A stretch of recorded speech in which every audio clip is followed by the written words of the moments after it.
only thing we have to fear is In war, fear itself. there is no substitute for victory. Let us never negotiate out of fear. We stand undivided, forever united, fighting hand in hand for the liberty we've earned, for glory and honor, for our sons and daughters, ever mindful of the lessons we've learned. Let the torch of freedom burn.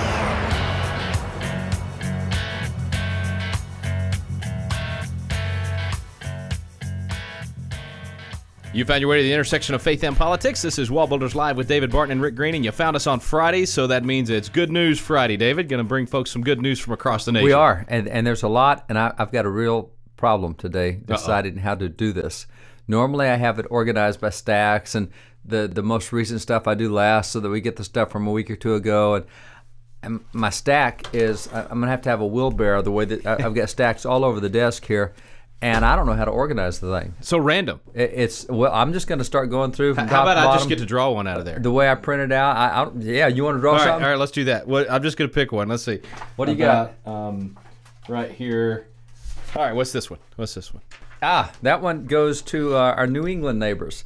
So we get to jump up into Maryland. Which, by the way, for those that are not watching online, this is watching the video online and are listening somewhere. People are watching that's too. Right. That's right. The ones that are just listening, you can see the stack. I mean, the ones that are watching can see the stack. The ones that are listening cannot. And other stacks off to the side that we haven't got to yet. So these are things that you've combed out there and said, hey, these are great victories. Yeah. These are things we need to let folks know. This is what happens when you get engaged. And by the way, I said we're going to New England. Maryland is not New England. I do understand that. But we'll go to Maryland, then Rhode Island. So all right. But yeah, that's right. This is stuff that just it's out there, but mainstream press just doesn't cover it. I mean, it's good news. Why would they tell us we're winning battles? I mean, why would they do that? So they don't. I'll tell you, David, I need to hear this stuff. I think most people need to hear this. And the other night I was at a deal talking, and one of these guys, it was one of those, it's all over, grab your guns and canned food, go to the ranch and hide out type folks. And I try to tell him, I said, it's not over. There are great victories out there, but he just wasn't aware of any. He hasn't heard any. And that's what we try to do on Fridays, is bring good news, because there's a lot of good stuff going on. This one deals with some issues. Well, we had Harry Jackson on, Bishop Harry Jackson on, remember, and they were dealing with all the stuff that was going on with same-sex marriage, etc. But voters have started kind of standing up since the election. We knew that in the election they stood up for marriage in a very strong way.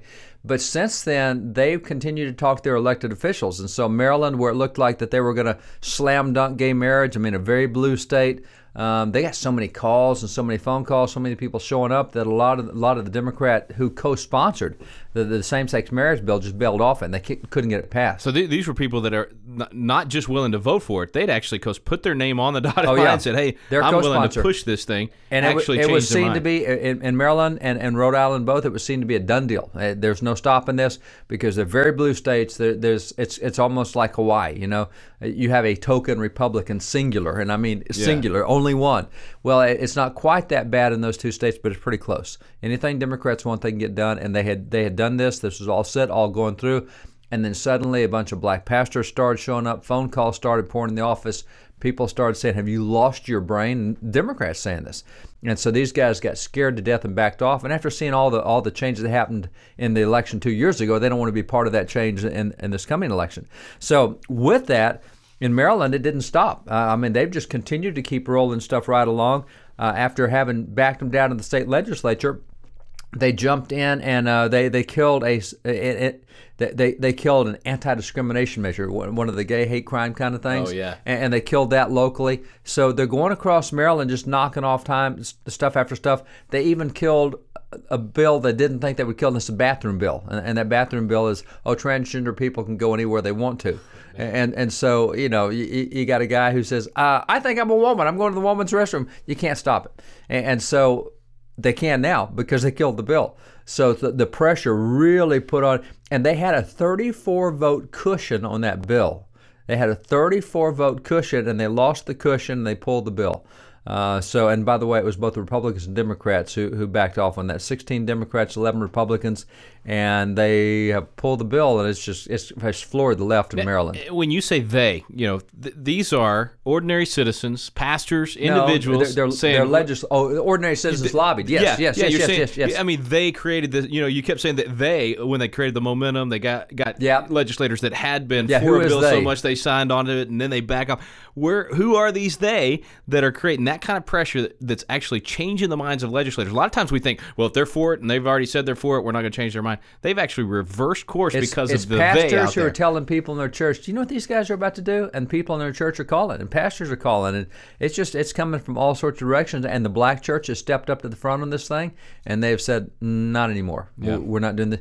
And so it's been really cool in Maryland to see the changes that are going there, even though still a very blue state. They're being forced into some biblical conservative principles because of the people simply standing up and scaring the dickens out of these legislators. And as I pointed out, it's both Republicans and Democrats, because Maryland is very liberal. I mean, even the red is blue in Maryland. So the Republicans are very blue there. Okay, so now we got to go to a break, but before we go to break, the they is right up there, right? That's right. We the people, right? That's right. We the people. That's the they. So those that are listening right now, they're part of that they. That's right. They can do the same kind of thing. I mean, if it can happen in Maryland, like you said, this is a liberal state. That's right. If it can happen in Maryland, happen anywhere across the country. That's right.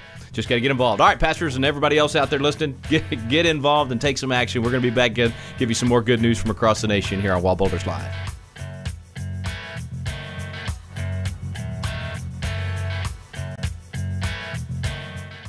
Hey friends, Rick Green. I want to tell you about a great Wallbuilders program called Patriot Academy. It's for 16 to 25-year-old young leaders. We train them in a biblical worldview and how to get involved and make a difference. They get to come to the state capitol in Texas and serve as a state representative. But rather than find out about it from me, listen to the students that are actually there participating. Patriot Academy is essential to the preparation, training, and equipping of the next generation of conservative leaders. I just feel that this is the most hands-on experience that anyone our age can even attempt to have. If you want to get involved in the political process, no matter what area, staff, campaign, you want to be an elected official, this is the place to come to find out and to test yourself if you have what it takes. And if you're one of those young conservative leaders, you'll find that Patriot Academy will give you an in-depth, hands-on experience as to what it's like to really be part of the political process. Well, there you have it, friends. A great opportunity for 16 to 25-year-olds to become the next generation of leadership. Find out more at patriotacademy.com. Let the torch of freedom burn.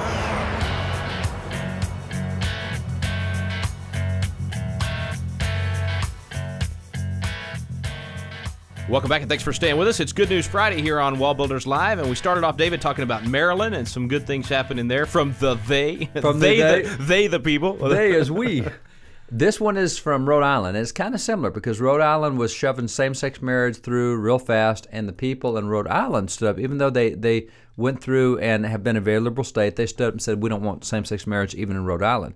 Again, not a conservative state. Not a conservative state. And the people have made their conservative voice heard, and so they have pulled that bill down. And it was really funny. They asked one of the Democrat legislatures, they said, well, you want to do it on a referendum? You want to put this up before the people?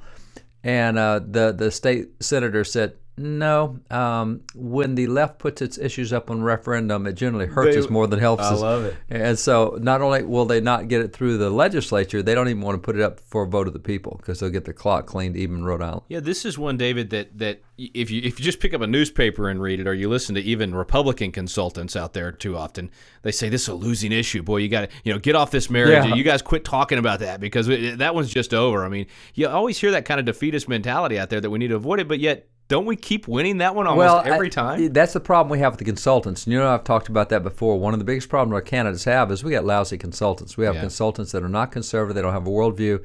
I look at the race in Oklahoma when one of my friends ran for Congress there, and his consultant in Oklahoma 10 years ago said, oh, you don't want to talk about marriage stuff. You don't want to talk about family stuff in Oklahoma. Wait a minute. If you don't want to do it in Oklahoma, where can you do it? Exactly. And he took his consultant's advice because his consultant knows best. And those are the guys that get us in trouble. They cost us really good people, and we've got to raise up a new generation of consultants. And part of that's starting to happen. I mean, part of that is from state reps who win races. They get term limited out, then they want to help other people get elected. And some good guys that we know that have been in the legislature 8, 10, 12 years, term limited out in various states, hey, they'll start helping other people run for races. And so we're starting to get some new consultants. And that's good. I can't help but think when you were saying that, I was watching these two talking heads the other day, and they were consultants, and they were doing their commentary on why this would work or that wouldn't work, and they got to talking about our governor, Rick Perry, and whether or not he's going to run for president and all that, and the lady consultant started saying, she said, oh no, he might win Republican nomination, but no way he could win in the fall because of all the things he's done to take away a woman's right to choose. And she literally said this. I couldn't believe the way she said it. She said he even just pushed through a bill in Texas that makes a woman get a sonogram, and these are the words she said, before she takes the life of her baby. I couldn't believe. Here's the supposed the pro-abortion person actually said that, and she said before she takes. And I'm thinking, I mean, yes, say that all day long. We're glad he did that, and most people would say that's a good idea. Those are the kind of people that if they had a brain would be really dangerous. And she's saying he's going to lose because of something like that. That's she needs to look at how many blue states have passed sonogram bills. I mean, this is a red-blue issue. This is a purple issue, quite frankly. It's not a Republican-Democrat issue, and that's what's interesting now is 59%. Most recent study I saw last week, I think, said 59% of the nation now believes abortion is morally wrong. Wow. And tell me if you don't think 59% would win a presidential election. Absolutely. If 59% think it's morally wrong, who's going to think it's wrong to see the life of the child before you kill the life, as she said?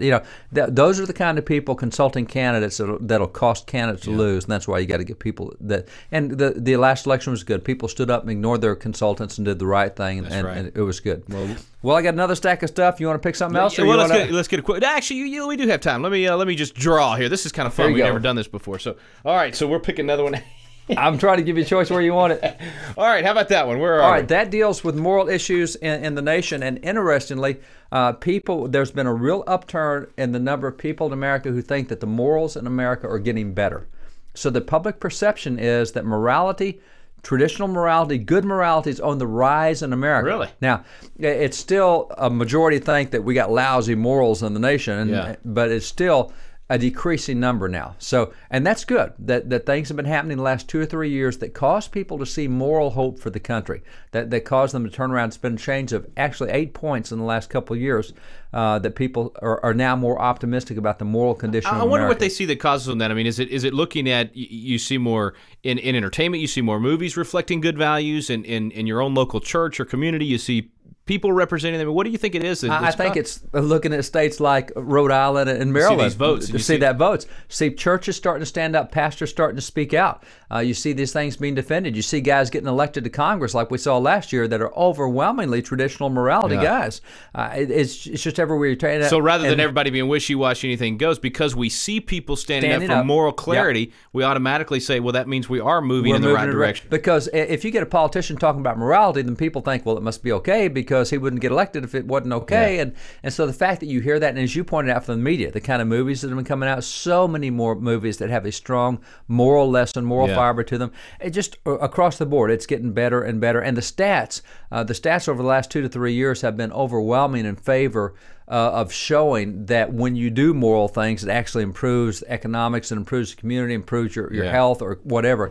So there's even a lot of statistical evidence for why that should be changing, and that's good. Very good. We're seeing a change. Absolutely, and not a Pollyanna kind of thing where we're saying, oh, everything's fine out there. We're saying, hey, look, the underpinnings, the undergirdings are getting better. The foundation is getting stronger. Move in that direction. Yeah, and when see a lot people of bad. perceive that, they'll start talking about it even louder, and that will help it to grow and go. Excellent. All right, quick break. We'll come right back. You're listening to Wallbuilders Live with David Barton and Rick Green. It's Good News Friday.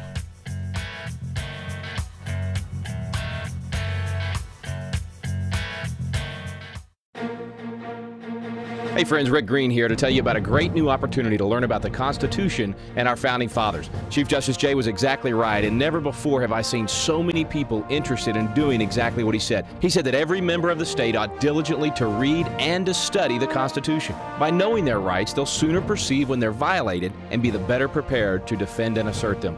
Well, we've done a program that now covers the entire Constitution. It's the Citizen Guide to our founding documents. We go through every clause, every article, every amendment. We get into the Founding Fathers. We talk about what they actually intended. All of these things, and it's right there in a class. And you can actually attend one of our live classes around the country by signing up at my website, rickgreen.com. You can also get the entire class on DVD and CD, so it's like you're in the room. Go to my website to find out more, rickgreen.com. Let's do what Chief Justice John Jay suggested that we do. Let's read and study the Constitution, and here's your opportunity to do that. It's called the Citizen Guide to our Founding Documents.